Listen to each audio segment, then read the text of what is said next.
I enhanced my home studio by utilizing Photoshop's generative AI. I did this by extending the edges of the frame and adding different items on the background. You can do this super easily. All you need is a camera, a tripod, and Photoshop. A few things to keep in mind. The first one, you want to keep the camera on a tripod because we're doing this in Photoshop and not an AI video editor. We won't be able to actually keep changing the background when the camera's moving. You want to make sure that the subject does not go outside of the bounds of whatever you are cutting out, because then on Photoshop it's just going to cover it up. So wherever you're masking out, you want to make sure that the subject does not go beyond that point. Just like the tripod, you also want to make sure that the focus is not moving.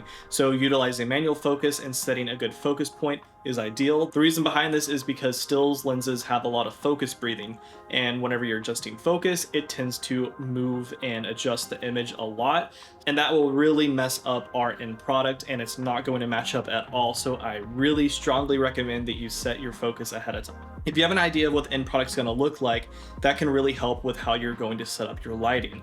So for me, I have this light over here acting like window light casting onto the background, and it also acts like a rim light. Adding these out of frame lights are really going to help sell this effect, because whenever you use Photoshop's AI and add maybe a lamp or something, it'll look like it's actually glowing on you or whoever the subject is in the video. Another thing to be cautious of is if you're using this effect outside is the lighting, because outside is unpredictable with clouds and everything. The lighting can change pretty dramatically. So you could be filming when it's really sunny, and then halfway through the video it gets really dark, and the Photoshop generative AI is only going to be stuck to one of those lighting conditions. So if it starts to change on you, it's going to be pretty noticeable in the end video. So to make sure that your ISO, your shutter speed, your aperture is all set to manual so it won't be adjusted while the video is being recorded. Along with that, you also want to make sure that your white balance is set. So set your white balance accordingly. The main reason you want to do this is so there's no weird shifts in the temperature or the tint of your video,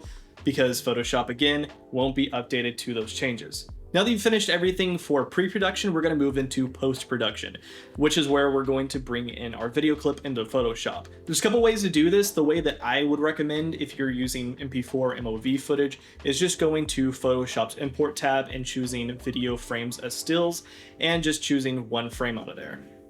Now that we have our video frame in Photoshop, the first thing you want to do is make sure that the canvas size is set up to how you want your end video to be. Because this one I shot vertically, I'm going to go ahead and make it horizontal and make sure that it is 4K.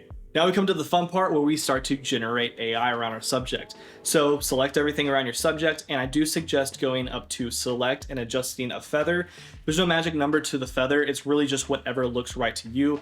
The main reason you want to do this is just to help for any shifts in the lighting or shadows whenever your video is playing.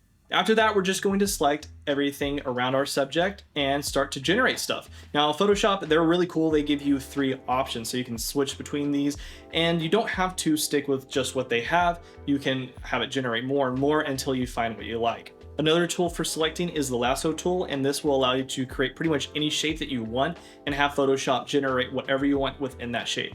After you've generated the AI background, you may notice that some of the elements may look a little funny. If you are someone with a designer eye, I do recommend going in and adding shadows and highlights to any of the AI elements that may need it to really make it look like it is in that environment. Once you're happy with your AI environment, go ahead and hide the video frame that we added in originally.